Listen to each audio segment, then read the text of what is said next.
On the 601st day of the war in Ukraine, the fighting was concentrated in these areas. Today there are a lot of important news coming from the southern front. Latest reports from the Russian sources indicate that the Ukrainian assault units from the 35th and 36th Marine Brigades crossed the Dnipro River today, and within a few hours they managed to break through the Russian lines and reach the villages of Poima and Pishchanivka.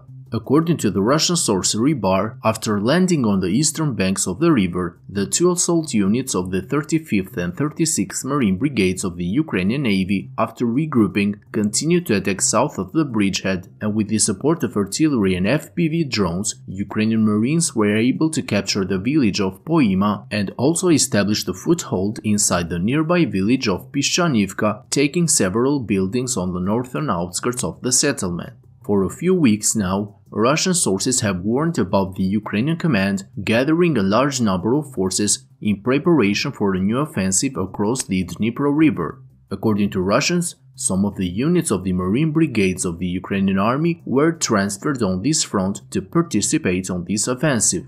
So far, it is still early to confirm the statements made by the Russian sources, but it must be said that for the past few days the Ukrainian forces have conducted many drone reconnaissance missions over this area. As you can see from this map of recent geolocations, using kamikaze drones, Ukrainians have caused a lot of damage to the Russian forces on this part of the front line in preparation for the upcoming offensive.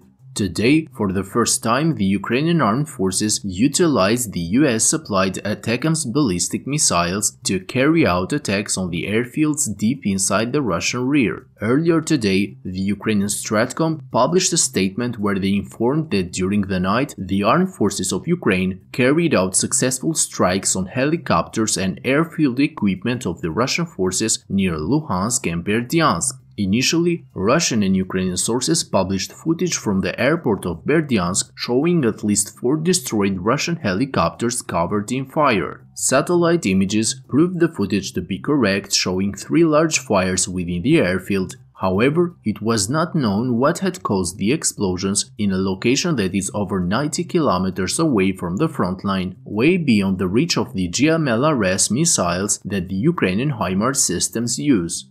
Later, Russian sources published photos of the remnants of the Ukrainian missiles that were used to attack the Berdiansk airport. From the photos, it was clear that the cause of the explosions at the Berdiansk airfield was the cluster warhead variant of the ATACMS. Russian sources identified the remains of some M74 submunitions and identified the markings on the missile parts where the year of the production, 1996, is clearly visible. This indicates that for the attack, the Ukrainian army used the old variant of the cluster warhead missile, which has a range of about 165 kilometers and carries a payload of about 950 M74 submunitions. General Zaluzhny shared the footage of the launch of the first ATACMS missiles towards the Russian airfields. Later, the Ukrainian President Zelensky also confirmed the news, saying that the missiles performed very well and the ATACMS were proving themselves. Regarding the losses, official Ukrainian sources stated that as a result of the attacks over Luhansk and Berdiansk airfields, the Ukrainian forces damaged and destroyed at least 9 helicopters of various types, 1 anti-aircraft system, and 1 ammunition warehouse, while the runways of both airfields were damaged. According to this infographic posted by Ukrainian sources from the airfield in Berdiansk, the Russian Air Force was operating at least 3 Ka-52 and 2 Mi-24 attack helicopters, as well as 1 Mi-8 transport helicopter.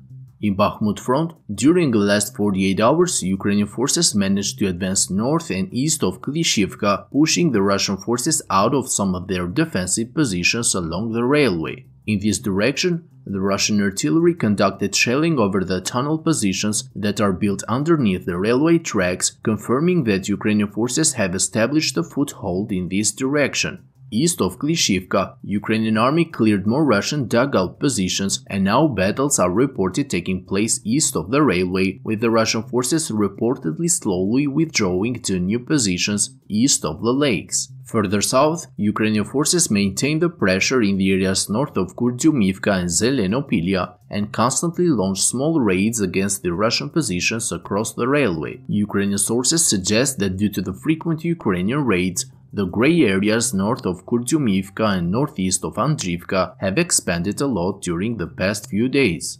Friends, if you like my daily updates, I kindly ask you to hit the like and subscribe buttons, as this will greatly help the channel to reach a wider audience. That's all for today's update. Thank you to my Patreon supporters and have a great day.